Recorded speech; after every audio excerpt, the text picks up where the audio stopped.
Ada hal yang sederhana, tetapi ini besar sekali, yaitu tidak cebok pada saat kencing. Ini penyebab kedua. Walaupun ini bisa saya jadikan penyebab yang kesekian, tetapi memang saya sengaja angkat ini karena sesuatu yang dianggap remeh oleh orang. Cebok ini pada saat kencing, itu adalah bagian daripada syariat kita. Sunnah Nabi SAW, laki-laki dan perempuan duduk atau jongkok pada saat kencing. Jadi tidak berdiri. Karena tujuannya supaya tidak kepercik sana sini. Kapan kepercik ke pakaian kita, najis, walaupun kita sudah wudu tetap tidak sah sholatnya. Apalagi kalau orang dasarnya tidak cebok. Mungkin teman-teman yang pernah datang ke negara-negara non-muslim, tahu kalau mereka tidak peduli dengan cebok ini. Saya berapa kali datangi negara-negara non-muslim, cukup banyak, bukan satu dua negara. Berulang-ulang kami datangi dengan undangan yang ada di sana dari kaum muslimin. Sulit sekali. Karena semua WC-nya tidak pakai air, kecuali untuk nyiram saja. Jadi untuk cebok tidak ada. Gitu kan? Harus menggunakan tisu. Saya tidak bisa membayangkan orang, maaf kalau buang air besar, kemudian hanya menggunakan tisu. Bagaimana dia bisa menganggap dirinya bisa bersih dan suci? Dan ini sumber penyakit. Belum lagi nanti suami istri akan biologis setelah melakukan perbuatan tersebut. Itu sangat kotor. Gitu kan? Karena semua yang keluar, itu juga penelitian medis, yang keluar dari dua lubang ini, buang dari kemaluan, kalau air seni, dan juga tinja dari dubur, dari bagian belakang, ini adalah ampas dan kotoran tubuh. Itu penyakit semua, makanya baunya nggak sedap. Gitu kan? Dan memang itu dengan kuasa Allah SWT disuruh keluarkan. Dan ini ternyata memang dalam syariat kita justru diancam dengan sangat tegas.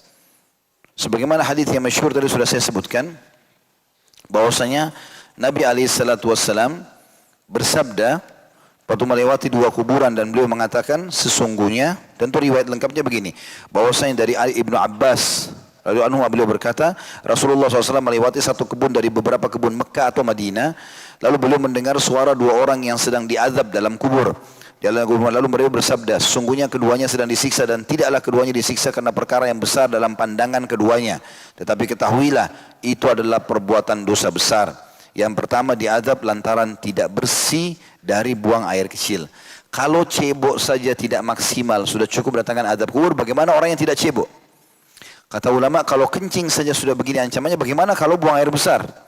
Allah SWT datangkan yang lebih ringan, supaya kita faham yang lebih besar daripada itu akan lebih berat hukumannya.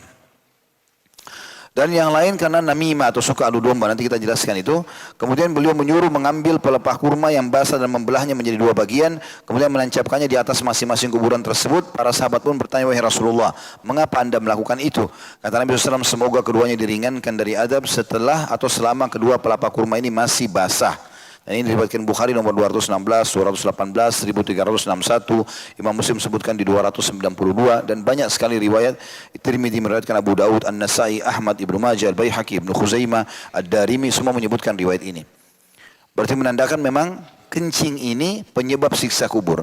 Ada hadis juga yang lebih ringkas daripada tadi, adalah kata Nabi SAW, Aktsaru adzabil qabri minal baul. Ketahuilah kebanyakan siksa kubur itu disebabkan oleh air kencing. Dan hadis ini diriwayatkan Ahmad, Al-Baihaqi, Al-Hakim, Darul Qutni, Ibnu Abi Syaibah, dan hadis ini dinilai sahih.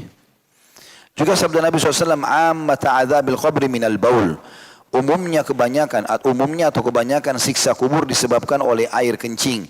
Maka dari itu bersihkanlah diri dari air kencing itu.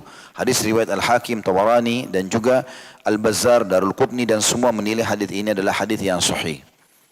Ya. Berarti teman-teman harus peduli dengan masalah ini. Berarti menandakan Islam peduli dengan masalah kebersihan.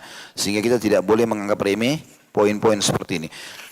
Dan saya berharap teman-teman yang punya masjid, maka kalaupun harus ada tempat kencing bagi laki-laki yang berdiri, bisa dipasangkan seperti fiber ya. Saya lihat masjid bagus pakai fiber, sehingga kalau orang kencing berdiri pun tidak percik ke celananya. Ini satu program yang sangat bagus, menarik. Jadi kan daripada memang dibiarkan akhirnya terpercik sana sini. Juga sama dengan pencetan yang ada air. Ya. Karena biasa kalau yang otomatis, kita nanti pergi baru dia keluar airnya. Maka kita tidak bisa cebok kita secara otomatis. Oh ya, ini kan masalah sepele, tapi sebenarnya harus diingatkan. Karena jangan cuma karena modern.